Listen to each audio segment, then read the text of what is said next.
95% de l'océan reste inexploré. Que se cache-t-il vraiment dans ces profondeurs? Je suis libérienne. En Afrique, on parle souvent de Mami Wata. Mami Wata, je ne sais si je prononce bien, mais existe-t-il? Absolument. Je suis ravi qu'on s'éloigne des questions religieuses.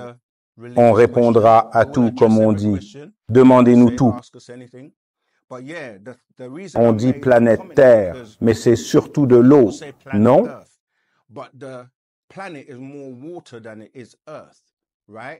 On devrait l'appeler planète eau. C'est un vrai aquarium. On est dans l'eau actuellement. L'air est juste de l'eau moins dense. Les océans sont si profonds que des militaires ont des sous-marins qui y passent inaperçus.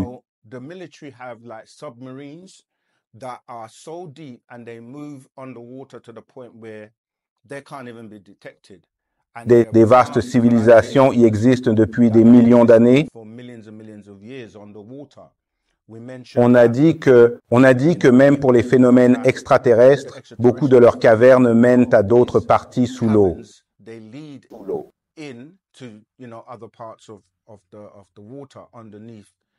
Dans les histoires des Anunnaki, Enki terraformait la planète et a construit de nombreuses cités, et ce qu'on appelle mermaids en anglais, qui sont en réalité des sirènes, sont sous l'eau. J'ai expliqué dans plusieurs vidéos que la vie a évolué dans l'eau et nos ancêtres y vivaient avant de venir sur Terre. Le film Aquaman aborde une partie de ce sujet. Donc oui, il y a beaucoup de cités sous-marines et diverses formes de vie aquatique.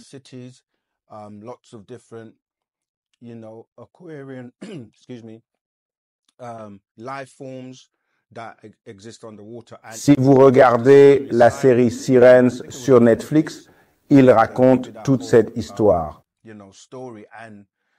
Et certains pêcheurs et autres ont réellement rencontré des sirènes et l'ont documenté dans leurs vidéos sur YouTube, etc., où certaines de ces sirènes sont venues sur Terre.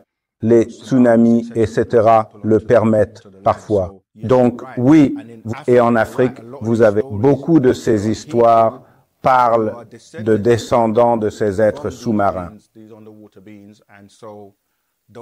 Ces récits qu'on qualifie de mythes sont en fait des histoires d'événements réels.